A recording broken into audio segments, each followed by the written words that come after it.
Well, at actually least have a waterboarding.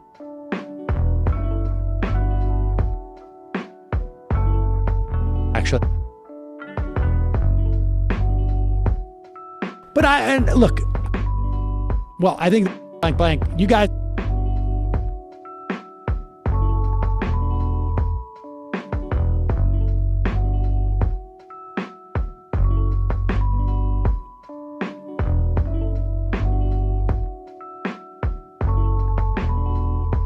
That's true. They wouldn't need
Dorsey?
Hello and welcome to the Nomiki Show. I am Nomiki Const. It took a few days, a week, but Mitch McConnell finally accepted his demotion to minority leader last night. He agreed to the same rules that were adopted the last time the Senate was split 50-50, which was in 2001.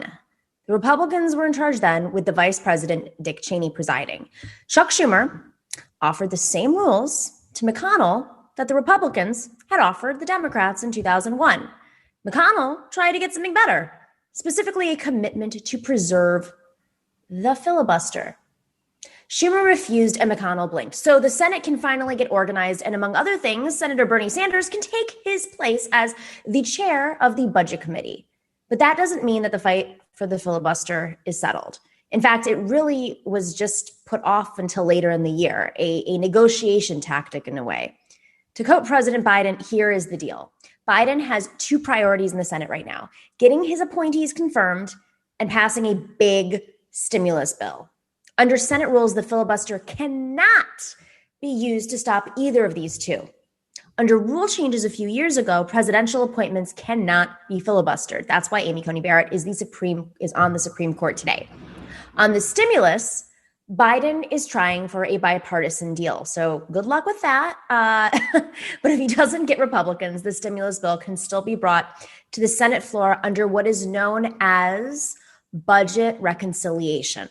This is a process to reconcile conflicting spending proposals when several different committees are involved in the legislation. Guess who is in charge of this reconciliation? The chair of the Budget Committee.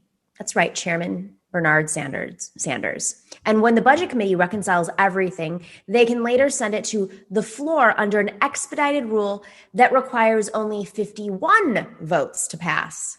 So the 50 Senate Democrats and Kamala Harris could pass a stimulus package without a single Republican. So Biden has two paths, he says. He wants a bipartisan deal, unity, and Republicans will be more likely to deal knowing that the Democrats don't actually need them, which is why it is so interesting last week when Senator Joe Manchin of West Virginia, the right flank of the Senate Democratic line, softened his resistance to more stimulus checks. At first, he said he was flat out against them in a pandemic as we spiral into the Great Depression 2.0. But now he says he'd just like to see them more targeted to those who are most needing help. Everyone? Biden will probably need to line up Manchin and the other 49 senators on his side. The real question is whether the vote that passes the stimulus plan is cast by Vice President Kamala Harris or by some Senate Republican who crosses over. My guess is Republicans have to respond to voters in need of economic relief too. It's not just a Democratic issue. So the fight over the filibuster comes up after the cabinet is confirmed, after a stimulus is passed, and most likely after an impeachment trial with legislation that can't be considered until under the budget reconciliation rules. So that type of legislation would be climate action, civil rights expansion, police reforms. It will be hard to pass legislation in those areas without 60 votes, the vote that is needed to cut off a filibuster. A number of Democrats don't want to curb filibusters. Remember, it increases the power of every individual senator, as well as any group representing less than a majority on an issue. Joe Manchin of West Virginia and Kyrsten Sinema of Arizona both reiterated their opposition to eliminating the filibuster. In fact, it was after these statements that McConnell dropped his demand for a commitment from Senator Schumer. Without Manchin and Sinema, it would be unlikely that Democrats could change the filibuster rule anyway. So they will now feel the full weight of progressive politics. Congresswoman Cori Bush weighed in with her 3 points on the priorities that she wants addressed. So there you have it. Abolish the filibuster and pass COVID-19 relief for our communities. Convict Trump. Legislate like Democrats control the White House, Senate, and the House of Representatives, because we do. And that is why we love Representative Bush here and never disagree with her. But truth is, we don't even have to abolish the filibuster first. We can pass COVID relief, convict Trump, and then start legislating like Democrats control the government, because they do. If McConnell and his cronies gum things up with filibusters, then Schumer must pull his team together, Manchin and Sinema included, and act, abolishing the filibuster and passing what changes the country needs immediately. Schumer made a tactical move yesterday when he told Rachel Maddow that Biden should consider declaring a climate emergency.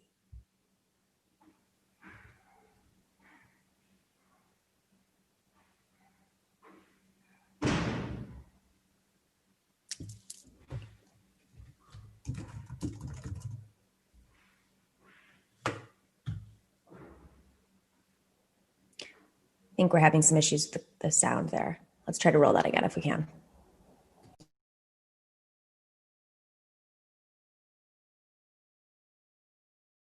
What you're saying, then he can do. Describe to me new Senate Majority Leader Chuck Schumer's main legislative priorities. Obviously, we have some things that are not legislative technically, the impeachment of the president, the new president's cabinet. Can I say one other thing on climate? Please. I think it might be a good idea for President Biden to call a climate emergency. Why? Because it relates to what you're saying. Then he can do many, many things under the emergency powers of the president that wouldn't have to go through, that he could do without legislation. Now, Trump used this emergency for a stupid wall, which wasn't an emergency. But if there ever was an emergency, climate is one. So I would suggest that they explore looking at climate as an emergency, which would give them more flexibility. After all, it's a crisis. It's a crisis. So that was a message for Biden, but it was also a message for McConnell. warning him that if you won't work with us, we have other paths and we will just leave you behind. Nothing a legislator hates more than being left out. So stay close. There will be a lot of maneuvering before this fight is over. And we will be helping progressives navigate because, like I said last week, this is the moment. The Republicans are in disarray. They're losing their power. They're flailing, at least briefly. And so we have an opportunity right now to put extra pressure on not just senators, specific senators who want to garner all of the power that they hold, but we need to remind them that the filibuster is not some partisan issue. Most voters don't want their government held up.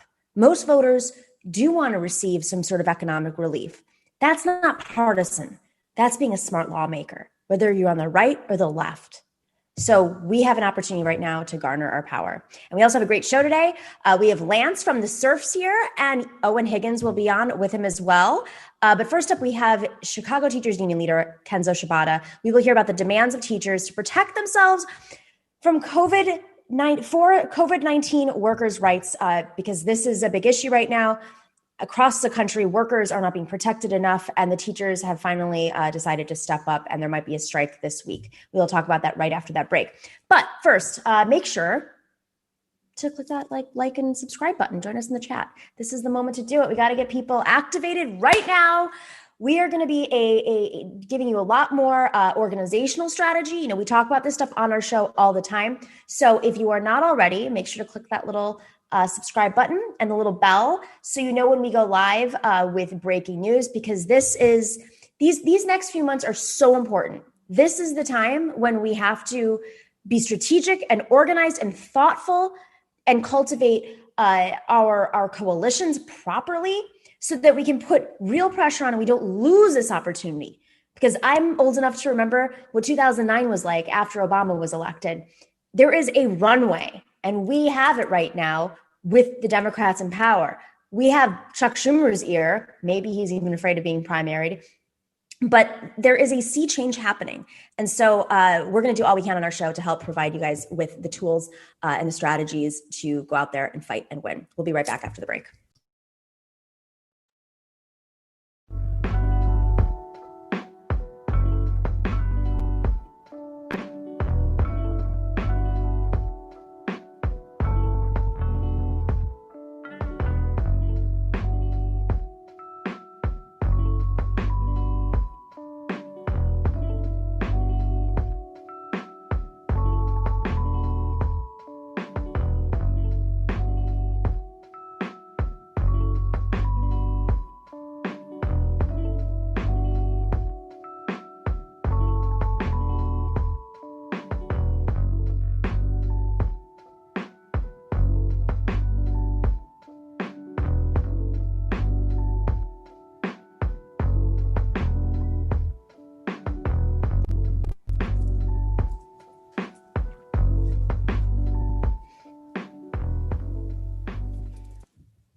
Welcome back to the Nomiki Show. So workers are fed up, as they should be, not just with the conditions that many have faced before this crisis, but there are extra conditions now that workers have had to deal with COVID-19 and leadership across the country. Whether you're a worker at Amazon or a teacher, they're getting fed up that they are being put at risk, not only putting their communities at risk, their families at risk, but students and their families at risk. We have Kenzo Shibata. He is a Chicago Teachers Union functional vice president of AFT-IFT Local 1, and he is the host of the Class Time podcast. And he has a piece out in Jacobin about how the Chicago teachers may be on the cusp of another strike. You got to go check that out right now. We will put that in the information section. Kenzo, thanks for joining us. Thanks for having me on, Nomiki. This is such a pleasure. And this is such a great time. Thank you for, giving the platform to some teachers. I'm here just to represent my sisters and brothers right now. We're in this struggle. It's not just about me. We do appreciate this. Absolutely. Well, I mean, whatever we can do to help out in any way in solidarity. So let's just kind of talk about how we got to this moment. Chicago teachers have been facing mayoral power and pushing back against really bad decision and leaderships for the last decade or so, continuously. But I think we're very aware of what you guys faced with Rahm Emanuel, and now again with Mayor Lightfoot. But how do we get to this part of a potential strike? I mean, it takes a lot to build up to potentially going on strike. It's wild. So to really backtrack, if we go back to 2019, we went on strike. This was a monumental strike for us because this was a strike where we fought to get a nurse in every building, and we fought to get counselors and social workers in every single building, and we won. And we took it on the chin in the media, and we made some pretty big concessions to make sure our students had what they needed, because we couldn't predict a pandemic, but we're teachers and we understand these students are living crisis to crisis, and this just happens to be a time when we're all experiencing the same crisis. So it's not to say we predicted something like this, but we knew this needed to happen, immediately. And the Board of Education has slacked on that, and actually staffing the additional nurses and social workers in the buildings. So it's been an ongoing fight now, and now they want to force us back into the school buildings. And like I said, we still don't even have a nurse guaranteed in every school if a student would or a teacher were to show COVID symptoms. So this is really, it's been a fight for resources for as long as I can think, longer than my 17 years in the board. But that, I think really, it does really boil down to that. It's just, I don't understand. I don't even understand from a fiscal perspective. If I was putting on a conservative hat, I understand the strategy to privatize schools and shut them down, and the Betsy DeVos strategy. But in Chicago, where it's just not going to happen. It's very clear, you're not going to shut down all the public schools in Chicago and turn them into charter schools. It's just not going to happen anytime soon. So why would they cut just enough funding to take nurses? It doesn't make any sense. How can you be a Democrat in office and literally cut the nurses from public schools pre-COVID?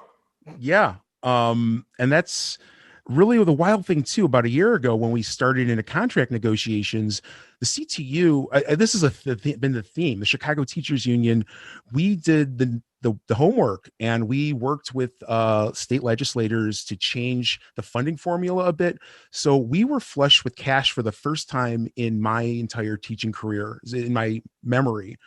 We had we're operating at about $1 billion surplus a year ago. And that was money that should have gone directly. And we did the numbers. We're like, okay, here's some conservative figures at what it would take to put a nurse in every school, to put counselors in every school, so basically care workers, additional resources for schools that have high homeless student populations. We fought for a lot of basic, even social democratic reforms in that contract, and we're very proud of it. And if the board were to have enacted it with the money that we know they had, it would have at least mitigated this crisis we're in right now. And then again, when they were ready to open up the schools, when the Board of Education were pushing to open up schools, they didn't want the union talking to them. They didn't want us at the table. So they had a really cockamamie, that's the best way I could put it, plan last summer. And the union was like, no, this is not going to work. So we just called a meeting of our representatives, the House of Delegates, to talk about a possible strike. And then the board caved and said, okay, we're going to go to distance learning. And ever since then, they've been just kind of creeping back and trying to get us back into the classroom before it's safe. AFT President Randy Weingarten put out an op-ed recently calling for schools to be reopened. This was in USA Today. It was a very widely circulated newspaper. It's not partisan in any way. It's like if you've ever stayed at a hotel anywhere in America, it's the newspaper you get, which is a strategy in itself to have it placed there. And she called for schools to be reopened. And I think, most parents, this has been a tough one, right? For schools to be reopened, because there are major consequences. And, there's some folks who cite statistics saying that, young children are not carrying COVID as much, but undeniably it puts people at risk. And distance learning is having a very difficult, it's playing, there's a toll on families and on students and how it's going to affect their brains. And it's tough for teachers, of course. So it was controversial. She did call for testing, as you mentioned in your piece, very serious COVID testing. But again, rapid tests are not necessarily the most effective and accurate tests. So why do this before the vaccine? That's my question. Why is this that moment? Yesterday was a wild day of a big ricochet, but yeah, to get to your question, that's such a great question. So the Chicago Public Schools a week ago announced they had a big, what they do, the big pomp and circumstance, which, in a time of a pandemic, maybe live press conferences shouldn't be a thing, but they're doing this in schools. And they unveiled this plan to get teachers the vaccine. Wonderful. But they did this, at the end of the news cycle. So the papers over the weekend were carrying the story that teachers are about to be vaccinated. But the devil was in the details, because it's still not happening until at least mid-February. And with this particular vaccine, that means we have to go back in mid-March to get the second part of the vaccine. So there really isn't a plan for that. But I am still maintaining that would at least be a place where we could start talking. If the board were serious and said, once the teachers are vaccinated, then we could start talking about having a reopening plan, then I would think they're serious. But they are just glossing over the fact that I spent my lunch hour today, for example, trying to find a place to get signed up for the vaccine before the Board of Education does it. So I was going through all the drugstores and grocery stores are offering it, and still to no avail. It's not time. There's no, the mayor have needs vaccines to, in New York. I mean, I know it's Chicago. Yeah. This is a Chicago situation, but for the national president of the American Federation of Teachers, knowing very well, especially given her relationship living in New York, there are no vaccines in New York State, New York City.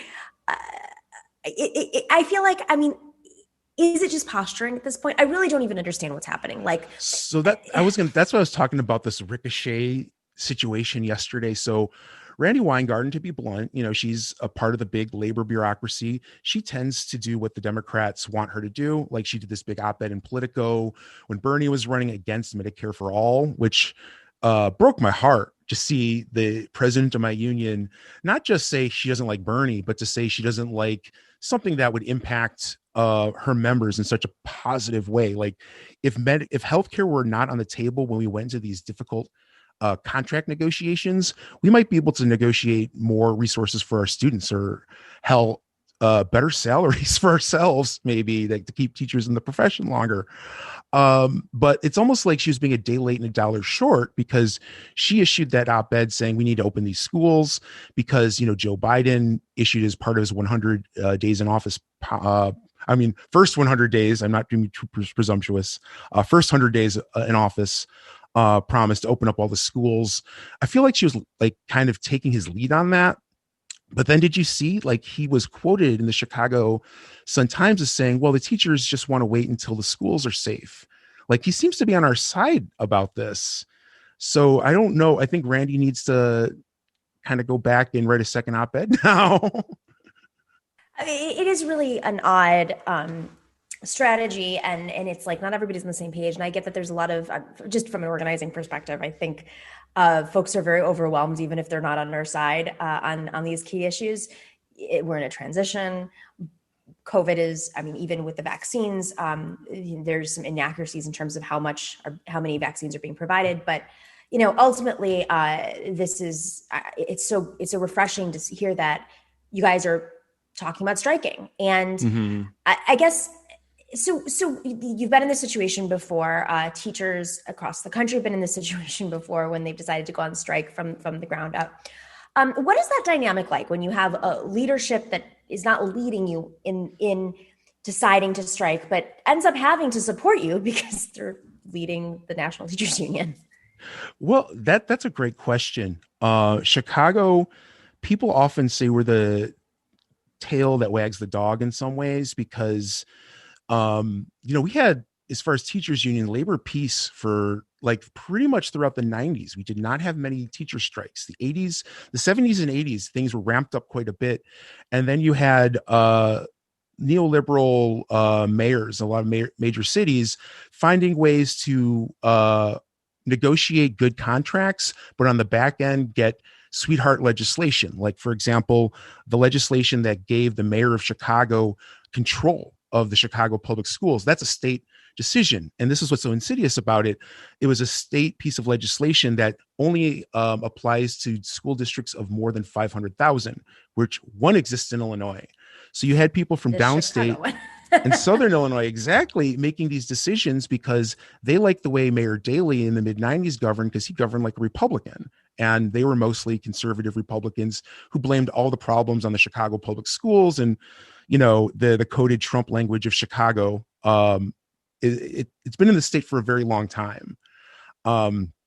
So he was able to negotiate and being able to take over the schools to do that. And that's really what put us in this mess right now is we don't have an elected school board. Our school board is not accountable at all to the public. They are only accountable to whoever the mayor is. So we can't, it puts a big limit on how our pressure campaigns look, because we could pressure board members, but, at the same time, they take direction directly from the mayor. So we have a question from one of our listeners. Patrick Emmerich says, my wife is a teacher and in union leadership in Massachusetts, and they have been continuously pushed without any concessions, but can't legally strike here in Massachusetts. Is striking explicitly illegal in Illinois? I think you sort of answered part of that, but do you know much about how, I mean, there's obviously right to work states, and Arizona is a perfect example. With West Virginia, how do you navigate those dynamics if you are in a state that makes it harder to strike? I love that question because we have to start thinking about things very differently in labor. And so a lot of states, they can't legally strike. But if you look at our last 3 strikes in Chicago, our mayors have consistently maintained that those were illegal strikes, tried to file injunctions. In some cases, resolutions were, we were able to make resolutions before the injunctions came to pass. Rahm Emanuel in 2012 said that was an illegal strike, which we won. And then in 2019, again, Mayor Lori Lightfoot maintained that was an illegal strike, which we won. So, I hope that other locals are looking to us. And I know that the red state strikers in like places like Arizona, when they went on strike, they directly cited Chicago Teachers Union as being a big inspiration. One of the big leaders of that strike was actually Rebecca Gorelli, who she made her bones in union life in Chicago. So I'm hoping that we could be an inspiration to people because my friend Ramson Cannon wrote this great piece called Outlaw Country, which is in the Midwest Socialist website, about how we just have to look at things very differently right now. We don't have a social safety net. We can't rely on institutions really to save us anymore. We really only have solidarity. And the ruling class knows this. It's when we get to know that, when we actually actualize that, that's when I think we can really move mountains. Joe Biden, it's interesting because he comes out of obviously the Obama administration, which was very pro charter school, Arne Duncan, mindset. But Dr. Jill Biden is a teacher. I believe his daughter is also a teacher. There are these more traditional sort of democratic values that come out in him every once in a while. He opens his mouth up and maybe didn't talk to his donors first or the collective first. Even how he wasn't on the same page with Randy Weingarten. Do you think that there's more of an opening to fully support public schools, expand? I mean, the other thing to note, I don't know how many people are familiar with this, is the largest donor to the Democratic Party are teachers. Mm-hmm. So traditionally, the way the labor bureaucracy works is that in good times, they're negotiating really good contracts for us. bread and butter and we're doing well. And in bad times, the labor bureaucracy's job is to tell the workers to limit our expectations. And just to clarify, I'm sorry, when you say bad times, you mean like bad economic times, yes. or like when Democrats are in power versus when Republicans are in power, or both? That's a great question, because I think a lot of times the labor bureaucracy frames it, bad times as being Republican versus Democrat, because things have just been consistently bad for like 20 years. I do think that's kind of how they mean it. Good times are when Democrats are in power and bad times are when Republicans are in power. But I mean, I even look at the 90s, just when teacher union contracts were bread and butter, better. Pay was not as bad as things are now. And a lot of that came from those kind of concessions. But then, when the economy in 2008 took a nosedive, that's when labor leaders had to come to unions and say, you have to limit, your expectations on what we have next.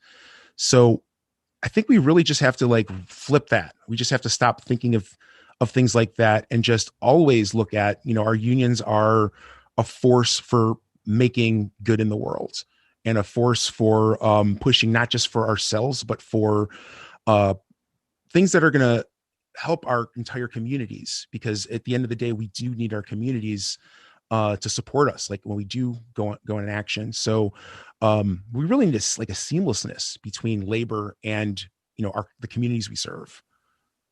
Where do you see this going? If you go on strike on Thursday, anything to predict?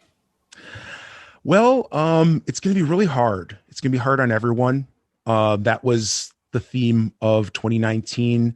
One of the things I think is going to be really difficult is we can't physically be together as much. Those picket lines, they warm a really cold heart in the middle of the winter, singing Solidarity Forever, and these Zoom meetings aren't quite getting there. So we're going to have to be creative. Actually meeting with some DSA strike and solidarity folks in Chicago. We're doing some social media stuff to figure out how to amplify that.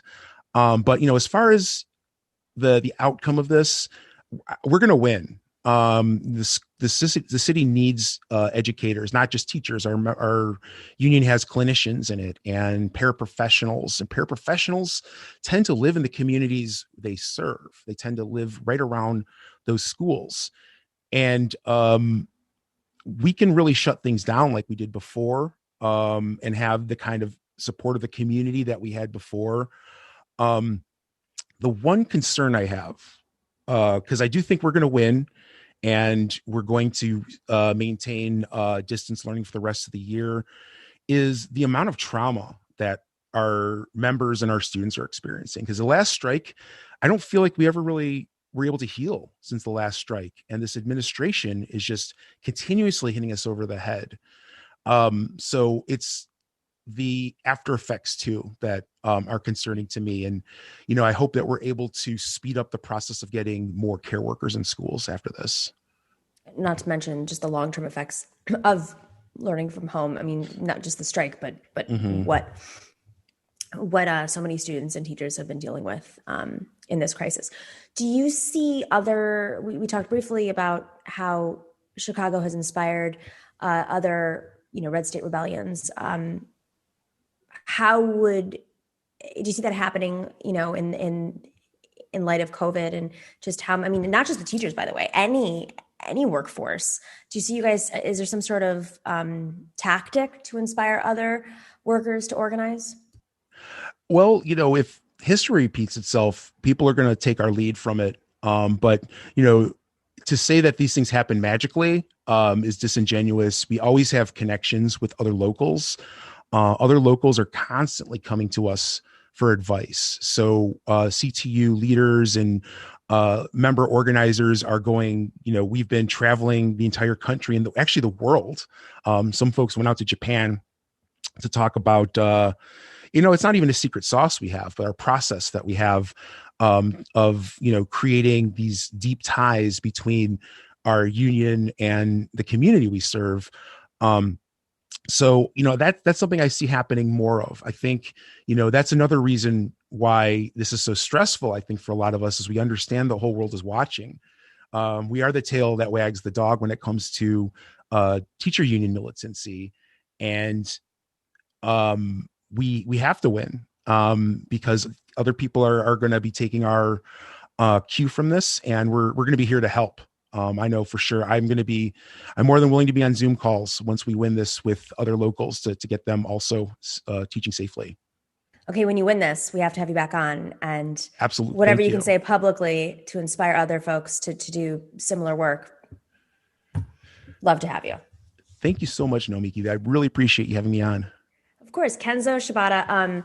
Good luck with you guys. Solidarity, anything we can do to boost, amplify. Go check out Kenzo. He has a great podcast too. He has this piece in Jacobin right now, great op-ed. You turned that around super fast. You inspired me there.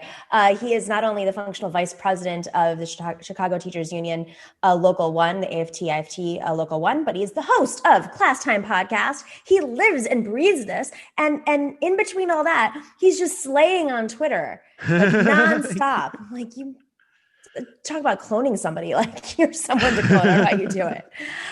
Thank you so much for joining us today. Thanks so much for having me on. Good luck. Thanks, all right, let's do a couple of shout outs here. We have, wow, look at this. About to sleep. Z.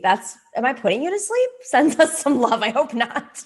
It's a Monday, I guess. Or no, it's a Tuesday. It's a Monday for our show. I always say this. Everyone's like, no, it's Tuesday, not Monday for the show. It's my Monday. Kyler Asado sends us some love. Why is Joe Manchin and Cory Booker on the Senate policy leadership team? Bernie is in charge of outreach, so that's a conflict for sure. Great question. I don't know what goes behind those decisions. That's something to look into. All right. Tokyo Gouda sends some love, says, Aquarius gang forming in the chat. Look out, y'all. You kids. I don't know where that came from, who inspired the Aquarius conversation, but I am an Aquarius. And I was told, so is Thomas Paine, who is our first book club choice. Of course, I'm talking about, of course, Harvey K spilled the beans. The author, Harvey K. I knew it because he texted me, don't forget to tell people it's Thomas Paine's birthday on Friday. I was like, it's my birthday tomorrow. So, Aquarius, we just, we might be the best. I have other favorites, but Aquarius, we're a special breed. All right, well, we're going to take a quick break. We'll be right back with our amazing panel. Stick around. Lots of content, lots of spiciness happened over the weekend. We got a lot of stuff to cover.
Welcome back to the Nomiki Show. Guys, are you in the chat? Are you like getting spicy? Are you debating your astrology signs? Is that the conversation we're having while we're having deep conversations about strikes in Chicago? What's your astrological sign? Are we a dating service now? I'm just kidding. If you are in the chat, thank you for making it spicy with different content. It's better than sports, which is what I spent 2 hours listening to on the Majority Report today. This is not a sports show for sure. But if you are also in the chat, make sure you're subscribing and liking. And if you are not already a member of our book club, we launched it this month. It's super exciting. We're moving on to our third book. There are several different types of book clubs you can join. There's one book a month where we send you a book. That's the Thomas Paine book by Harvey K. We have 2 interviews up now with him. Second book is The Plunket of Tammany Hall. It is a classic. It is brilliant. And Arun Chaudhary joined us this weekend to talk about The Plunket of Tammany Hall. And then you can, of course, join and read 4 books a month, which is what I'm doing. And you should have 2 books that have arrived or will be arriving very soon. So that is our first month of the book club. Definitely check it out. All right. Owen Higgins is a reporter. He is based in the UK. I don't know if I ever knew that. He's a freelance journalist in the UK. He's very spicy on Twitter. He has been published in The Intercept, The Washington Post, The Appeal, The Outline, Vice, Fairness and Accuracy in Reporting, and Common Dreams, among many others. Thanks for joining us, Owen. And you are on mute, just so you know. Yes, I am. I live in New England. Oh, where did I get the UK? Okay, so there is another Owen Higgins with my exact name. Stop who it. Is a writer in Ireland, but he's a food and travel writer. Stop it. I know you. Yeah. And I was like, I don't think he's in the UK. And whatever. Yeah. All right. God, let's edit that out later. Sorry about that. No, no worries. No worries. Anyways, so we've had some spicy stuff happen this weekend.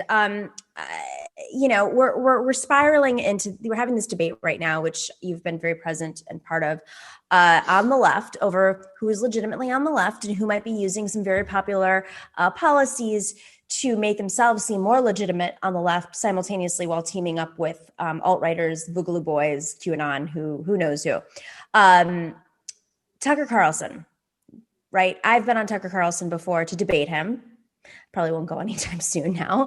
But some folks go on Tucker Carlson to team up with him. But he made a bold statement recently. Let's play that clip, Tucker Carlson, his opinion on QAnon. The real threat is a forbidden idea. It's something called QAnon. Next, what to do about QAnon and its droves of loyal followers. Is it too little too late to bring our loved ones back to reality? Many of those who believe the totally unfounded conspiracies and prophecies of QAnon expected January 20th to be Judgment Day. As far-right QAnon conspiracy theorists are joined by Trump supporters who believe the election was stolen. QAnon is better viewed as an on-ramp to various different extremism circles. How many people in the country have been marinated in these conspiracy theories, QAnon craziness, and it is frightening. Ooh, Mr.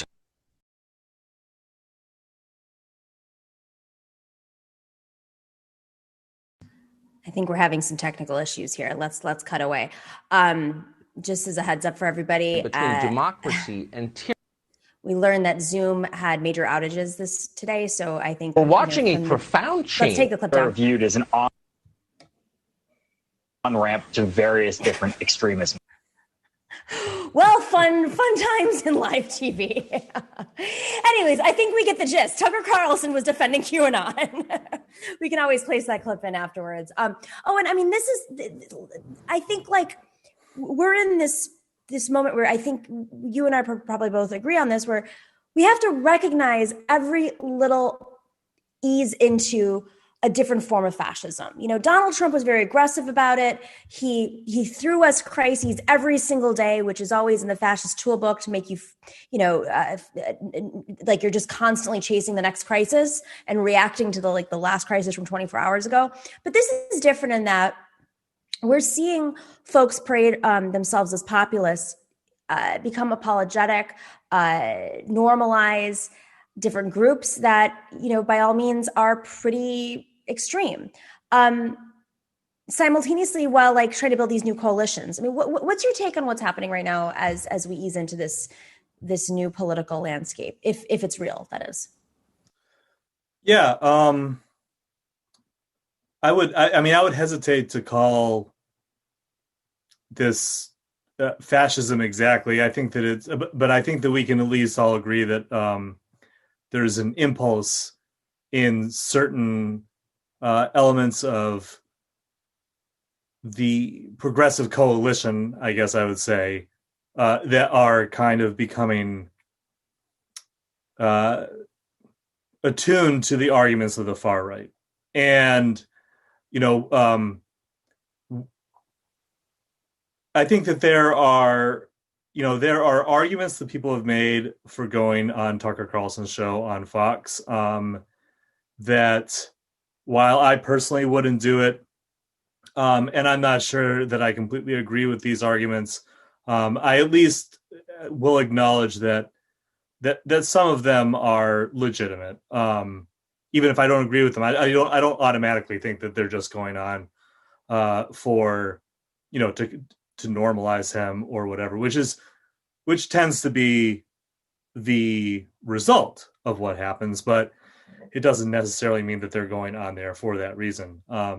At a certain point, does that matter? I don't know. That's kind of a separate discussion. But I think that, there has been more broadly an argument from people on the left that it is useful to kind of ally with people on the far right because there is a shared opposition of the center right governing coalition for the last, for decades in this country that is very pro-war and, pro-corporate power and really only uses things like, language around civil rights, et cetera, as ways to perpetuate those aims. And that's definitely true that the elements of the center and the governing coalition definitely do that. There's nothing genuine about corporations coming out with Black Lives Matter slogans over the summer. I mean, I don't think anybody buys that, right? But at the same time, that doesn't mean that, and I've been, both in my journalism career and even long before that have been, working against this back during the Ron Paul days when people I think the Ron Paul thing is a really useful comparison for right now, because Ron Paul got up on stage in 2008 during the Republican debates and said a lot of things that not only made sense, but were true about U.S. foreign policy, about why it was bad. And a lot of people were like, oh, this is great. And, setting aside all of his other policies, a lot of people on the left were like, oh, this is great. But the thing about that is that, yes, you may agree with the words that he's saying at this moment on stage, but where he is coming from to get to that answer and where you are coming from to get to that answer are different. And so you may have a temporary alliance of agreeing with what he's saying in the moment, but don't let that confuse you to think that he's somebody who's on your side. And I think that that's what we're seeing right now, especially with, with certain people who consider themselves on the left, or at least are advertising themselves that way, who are endorsing working with far right militias and these far right groups. I mean, this stuff's been going on since I remember reading this argument in Ted Rawls' Un-American Manifesto, which I think came out in 2011. This argument itself is obviously goes back decades, much longer than our lifetimes. That the socialist left should ally with far right groups temporarily overthrow the system. That's an old argument, but this new version of it is also older than just after Charlottesville, some loser comedian on YouTube saying that it was all a plot to divide the left and right. I mean, it goes longer than 2017. It's been going on for a long time. Well, I mean, I think what's and sorry, go ahead. I just also want to say that I would not analogize Ted Rall and the comedian that I'm talking about. They're very different people. Ted Rall is I have some disagreements with him, but he's a serious thinker. I cannot say that for the other person. Well, I mean, okay, so let's get to that in a second. I just want to welcome Lance from the Serfs TV joining us right now. He is the host of Serfs TV. He's a political comedian and also has, I'm sure, a lot of opinions about what's happening right now in terms of this alliance. Lance, we were just discussing how there are segments of the right who probably put themselves out as being more populist, if I'm going to speak very loosely, and segments of the self-described left that also purports himself to be more populist that are teaming up, whether it's comedians advocating for partnering with the Boogaloos or reporters appearing on Fox News and agreeing with Tucker Carlson when they go on Fox News. And what I wanted to address on this is just how we have to be very conscious of these things, and they don't just happen by accident. And when we build out alliances, I mean, my background was first in organizing, and so one of the first things you learn as an organizer is you meet people where they are, and you work with like the low-hanging fruit. I'm just going to say Nazis are not our low-hanging fruit, or the Boogaloos, or whatever you want to call them. I'm sure you guys can all sit in your right-wing corner and debate what version of far right you are. But let's just say the far left, best tactic would not necessarily be to radicalize the far right with the one issue you might agree on. It's really more about building these larger coalitions and bringing in folks who are first up. There's just more of them, and also it's easier to get to them. So, Lance, I mean, like you're watching this and you're involved in it closely. What would you say for leftists who may not be as extremely online as all of us are, in terms of like why this is important, why we shouldn't just overlook it? One of the things I would concern myself with, especially when it comes to the Boogaloo Boys in particular, is that the alt-right, which technically are, modern-day white supremacists, they're really good at rebranding, and they have been for a while. That's basically one of the reasons Richard Spencer invented the term alt-right. It's an alternative to the right wing, but at the same time, it is a way of rebranding the fact that they are white nationalists, and they don't want to be known as white nationalists openly. So it sounds a lot better. It's aesthetically pleasing. The Boogaloo Boys are even more complicated for people who aren't terminally online, like us, I guess, on this panel, because the Boogaloo Boys are basically an aberration of meme culture. They've evolved from 4chan, Reddit threads, and what started out as things in memology kind of grew. And it's kind of like I like to compare it to the Ring, when it kind of like jumps out of the computer or the TV into the real world. It's gone from the internet into the real world. And they're also elements of it, there are Boogaloo Boys who, of course, are not white supremacists. They're like any organization. They're very large. There are Boogaloo Boys who are white supremacists, but there's one unifying factor between all of them, and that is they want to involve themselves in what they see as an upcoming civil war. Whether that's going to be a civil war between races, a civil war between classes, that doesn't matter. They think there is an incoming civil war, and the elements within it that are white supremacist are exceptionally dangerous. And then to try and align yourself with that, because there might be some crossover between the left and the Boogaloo Boys because they have shared interests, is also extremely dangerous. Also, I don't know who we're talking about in specifics when you say comedians or YouTube personalities. I'm just going to say my ears are burning. But when it comes to that whole scenario, and perhaps a certain interview that took place, if someone's in the interview telling you that they're an anarchist because they're an anarcho-capitalist, they're not an anarchist, just by definition. And for some reason, those two keep getting conflated. And to title your video like "Radical Anarchist Seeks to Build Bridge" is very disingenuous. Like I wouldn't do that in general if someone who we're not talking about had done that. Well, and like, without going through rhetorical like spiral, just in terms of debate, finding one person as the complete anomaly to represent a group and literally does not reflect that group's interests or based on what they're saying. I think it's not just disingenuous, it's dangerous. And the reason why I want to talk about this is there is a precedent, as Owen says. I mean, whether you could look at some of the tactics that have happened overseas in Europe, you could look at Red Brown alliances, you could look at the 5-Star movement, how even arguably you could even say like the president of Mexico built this coalition between the right and the left, and I don't know if he's leaning that left anymore, as we all had hoped at one point. So there's danger to this, and we're not in a parliamentary system. We don't have to have these crazy coalitions to win, but launching the Patriot Party and a supposed party on the left at the same time, it's just alarming. And whether or not they're going to have electoral wins or not, they've all been very clear openly in writing that they want to end, cancel, ruin the Democratic Party and the Republican Party, which is just not feasible. So what is, I mean, Owen, what do you see as the result of this? Is other than chaos, is anything?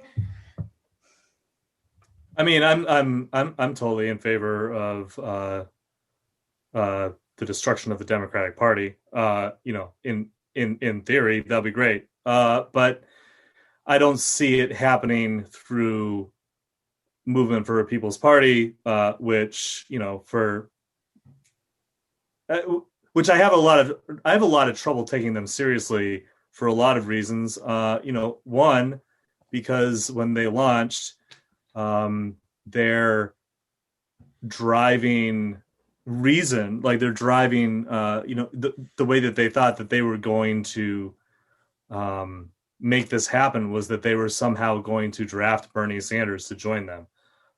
Which, like, if that's your plan in 2017, like, you're just not a serious person. Like, that's not going to happen under any circumstances. Was that actually their strategy, or was their strategy just to pull people in through that? I mean, maybe that was their strategy. Maybe they wanted to get attention, but that was their strategy that they were putting forward back in 2017. Which was just laughable, just not serious stuff. For something like the Patriot Party, I also have a hard time taking that seriously. I mean, this is Trump. This is not a political actor who has a lot of energy or enthusiasm to really do anything. All he wants is for the cult of personality that he has incubated in the modern Republican Party to continue. So as far as like any real movement on this stuff, I find it hard to believe that would happen. But but even assuming that they did get what they wanted, that they somehow created this chaos and took down a bunch of Democrats and a bunch of Republicans, let's look at this. Let's assume that somehow they both win 20 House seats. They both do. They take from each respective party and a couple of Senate seats. What does that look like? Okay, like, you can't govern in the majority, so you're going to caucus with the party that is as closely aligned to you as it can be. So you're just in the same situation.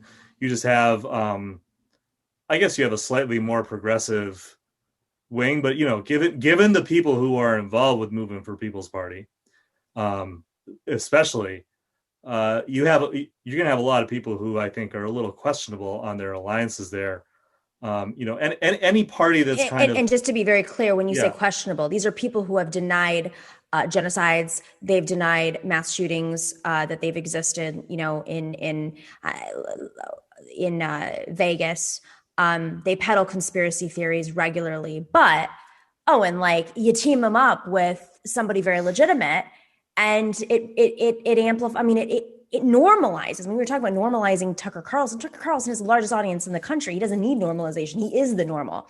But when you have like fringe conspiracy theorists going on stage with people who have served in senior roles in the presidential campaigns or have very real audience who won journalistic awards. I mean, these are, you don't put these quote, it's just, it's dangerous because it makes people think it's legitimate, and it makes the extremists seem like they've been legitimized. Yeah, I mean, I don't know anything about specific conspiracy theories, but like genocide denying or the Vegas, like I don't pay a lot of attention. Well, I mean, I'm just like, I don't pay a lot of attention to Jimmy Dore, other than the fact that I know that he is very friendly with people on the Tulsi Gabbard extreme right wing, and so I know that he's friendly with them. That's really, but I'm sure that there are other people within the within this coalition who probably have some questionable views. To me, the alliance with that part of the quote unquote left movement in the U.S. is just kind of a non-starter for me, and so that's kind of where I'm coming from. Lance, I want to move on to one more thing in a second, but just in terms of where this is going, we've hesitated to talk too much about on the show, but it's not that I personally think that they're going to grow to this movement that's going to put the left in disarray. It's that the utility of them is to attack leftists left and right, and to create drama and shift the conversation, which is literally what's happening right now on our show. We usually cover several topics in this part of the show, but instead we have to deal with calling out what this strategy is. And I believe it's a red-brown alliance. It's an attempt at that. I don't think it's going to be effective, but where do you see this going? I didn't know I was joining a drama stream today, Nomiki. This is wild. Oh, come on. You've been on Twitter all week. I know. I stream on Twitch, so okay, so I actually do live in a parliamentary system. I'm I think the only Canadian on the panel right now, so I can tell you this from the future of our imaginary made-up land up here. In a parliamentary system, we do have multiple parties, and one of the things they often do is they will coalesce if they're politically ineffective. So we had our current Conservative Party used to be splintered into two different factions. So one of the things that Donald Trump tried to do by creating the People's Party, in my opinion, would effectively be more damaging to the Republican Party than anything else. So if I was in America, I would be like, please, sir, do it, like whatever it takes. I personally might even canvass for the Patriot Party if it comes down to it, just to help them destroy what is left of the Republicans in tatters right now. Unfortunately, the same thing goes in the opposite direction. If the Democrats are trying to establish a third party, I have no problem with them doing that if they want to do it in the way that, say, Cornel West proposed on the Bad Faith podcast, in that they're going to be as politically effective as possible within the two-party system. That to me is actually a novel idea I hadn't thought of. In terms of aligning with the Boogaloo Boys, make no mistake, they are a far-right group and should be labeled as one. Like any kind of rebranding that they're trying to do not allow them to do that. Don't let them have the narrative, no matter who's pushing it. They are not leftist. You can be pro-LGBTQ and still be interested in, say, nationalism, things of that nature, right? Just because they have elements of or just of one personality who might be trying to like do some really good PR, that doesn't mean as a whole suddenly they should be anything other than what they are currently labeled as. Okay, last, before we go, while we've been on the show, the Senate Democrats and the Congressional Democrats put forward their $15 an hour minimum wage goal, right? Their plan is to, are you ready for it? To introduce legislation to raise the federal minimum wage from $7.25 to $15 by 2025. Wah, wah. I'm saying it in silence because if our minimum wage, just with inflation, not counting cost of living, counting so many other factors that really should be considered, if our minimum wage had stayed up with inflation, it would be $34 an hour nationwide. Now imagine, partner that with living in a big city where the cost of rent is much higher, where the cost of goods is much higher. This is how can they get away with this? 2025. Owen, I mean, do you think this is going to blow back? I just feel like this is like a really bad PR move for them while they actually have the ability to do some really big things. Yeah, I mean, they have the ability to. I mean, it seems it's more and more clear that they're not going to do anything. That's and not that they won't do anything, but it just doesn't seem like they're interested in taking the kind of steps that they need to make things, to kind of recover the economic crash that we're going through, and like this filibuster stuff, the fact that Manchin doesn't, the like renegotiating the $1,400 checks that were already renegotiated down from $2,000, no matter how you look at that, like very clear messaging stuff there. Now they're going to, $15, which this is not new. I mean, they were always going to have $15 by 2025, but that's just not enough. And, I know we're getting close to wrap, and I don't want to go too into far to Lance's time. So I guess I'll just kind of just say that, like,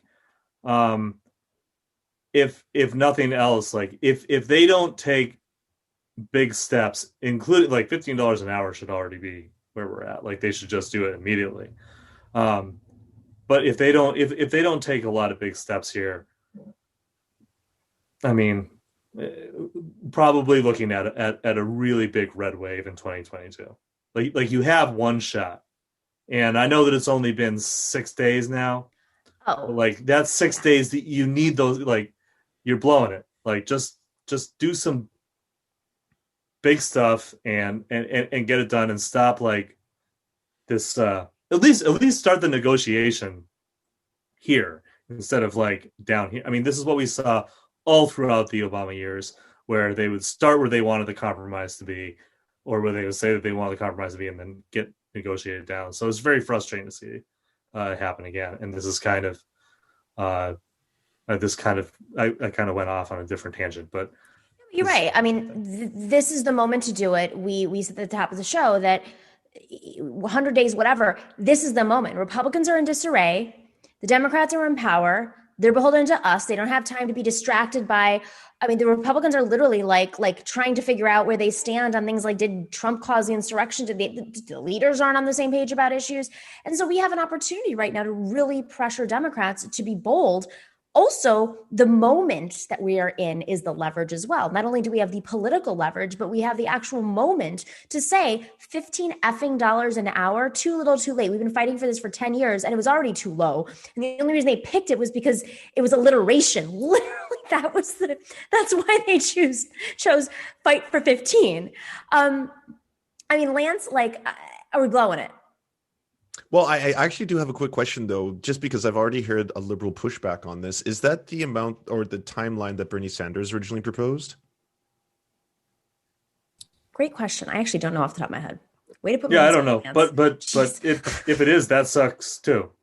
No, absolutely. I'm not saying that's an excuse. I was curious though, because I'm already seeing that pushback online. So I was wondering if that was actually the case. But no, I mean, both of you are right. It's kind of survival at this point. I don't think a lot of people can wrap their heads around the idea that by 2025, if that's when it's proposed, then $15 minimum wage will be even less valuable at that point in time. Not to mention, like 40 million Americans, I believe, right now are at the risk of losing their homes. There's no safety nets in that country being provided. This was, in my opinion, one of those like last ditch efforts, right? Like we're not going to be doing what other countries are doing, which is giving every single citizen an allotted amount of money each month to live off, since you cannot leave your house, since you might not be able to work, stuff like that. So this was one of those, like, I don't even want to call it an olive branch. This was like a safety net at the bare bones minimum in order to increase the living minimum wage. But I was assuming it would be almost an emergency provision act, like we have to do this now. The argument on the other end is that, well, if they do not do this in this order, then perhaps the rollout will destroy small businesses and stuff of that nature. I don't think you can put forth that argument at this time, though. Like, we're already living through a period in which that's happening. You can do other programs. You can get the government to subsidize it, for example. You could get the government to incentivize companies to be able to pay their employees more. Other countries are achieving this, and they're not the richest country on earth. So I don't think there's really an excuse. Well, and not only just that, I mean, we could push for local campaigns. I mean, if $15 an hour in New York, Miami, Chicago, any major city in America is not a living wage at all. It is a poverty wage. And so, I would say progressives, let's work together and push for higher minimum wages in bigger cities. And, if you're worried about small business rent control would be really great. Also, maybe make sure that businesses that have over 75 employees are the ones that can really take that. Because when you do live in a big city and you have a Google or an Amazon or any of these other larger companies, they can afford it. And very well that they're doing very little right now to protect their workers in a time of crisis. Owen, I think you wanted to say something. Nope, you're good. All right. Thank you guys so much. Tax the rich. Tax the rich and tax real estate, man. I mean, these guys get these abatements and they don't pay into it at all. And they're welcomed into cities and they drive up the cost of living. So Owen Higgins, thanks for joining us for the first time. Lance from the Serfs, go check him out on Twitch, streaming live right now, I think. Yes. Is that what's going on? You were streaming live? Good. I was going to say, can you shout out your channel too, just so everyone who's watching on our end can... Oh, yes. Our Twitch channel is The Nomiki Show. It's _the Nomiki _show. I think I got that right. I feel like it's not too hard to find, and I'm sure somebody's going to jump in there right now and edit it for me, because every single time I say it, I mess it up. But thank you to everybody who's on Twitch right now. Thank you to Owen Higgins and Lance from the Serfs. And we've got a few shout outs here I got to go through right now. Ian Kinzel says, you're really hurting your boutique left branding here with all these actual working class voices on your show. Talking about our earlier segment, we were talking about the teacher strike. Thanks for that, Ian. And Prairie Fire Kowalski from Nebraska sends his love. And JL says, Thank you. Peter Low Frequency, happy early birthday. Snow day from work today here in Colorado, so I can watch live. Thank you. Always love seeing you all over my other favorite shows as well. Hope you get invited back to the Morning Trap soon. I had so much fun on that show. You got to go check. Oh, actually, it's not morning. There's Morning Trap, and then there's the evening one. So I have to go do the new morning one. It's amazing. Harvey K, thanks for mixing it up in the chat and for being part of our first book club book series. We have two. If you're part of the book club, we have the second interview going up right now today. And huge thanks to MIDI Docs for working the algorithms, and special thanks to our mods, Bob, Choke and the Orb, Chuck Diesel on YouTube, and Dorian Sapiens and A Difficult Truth on Twitch for keeping our live chats troll free. Oh, we have a little alert. Look at this. Thank you so much, Dorsey. So on January 16th, 2019, Senator Bernie Sanders and Representatives Bobby Scott from Virginia announced that they would introduce the Raise the Wage Act of 2019, a bill that would raise the federal minimum wage in 6 steps to $15 an hour by 2024. Beginning in 2025, the minimum wage would be indexed to median wages so that each year the minimum wage would automatically be adjusted based on growth in the median wage. The bill would also gradually increase the sub-minimum work wage for tip workers, or tipped minimum wage, which has been fixed at $2.13 per hour since 1991 until it reaches parity with the regular minimum wage. As a former server myself, for years, I was a server. And hopefully I'll never have to do it again. I love it, but it's like wear and tear on your body. It's ridiculous. I mean, if you have a chance, go check out, it's in the archives, an interview we did with Rep. Rab, who's on Thursdays, and he talked about the legacy of tipping and how it was always a form of racism. And so it's an amazing tidbit. I didn't know this, so go check that out if you have a chance. I mean, I ran for public advocate on raising the minimum wage to $30 an hour. That was something that I thought very deeply about, got a lot of pushback on, but ultimately, we need to raise wages and lower rents, and obviously put in a lot of other things like Medicare for all. But in a city like New York, you cannot survive off of really anything below $30 an hour. The rents are just too damn high. Your iced coffee is like $5.50 at least. So it's just not the city it used to be. And we really have to have bigger conversations. And I personally never thought $15 was enough, even 10 years ago when the campaign first started. All right, everybody. Thank you for joining us on Twitch. Thank you for joining us on YouTube and everywhere else on all of the podcasts who are checking us out later. We are so grateful to you and especially grateful to our patrons. Go check us out at patreon.com/The Nomiki Show. We will be back tomorrow. Tomorrow's a special day for me. Tomorrow, Wednesday, January 27th. Join us here, 3 p.m. Eastern, live on The Nomiki Show. See you tomorrow. Be well.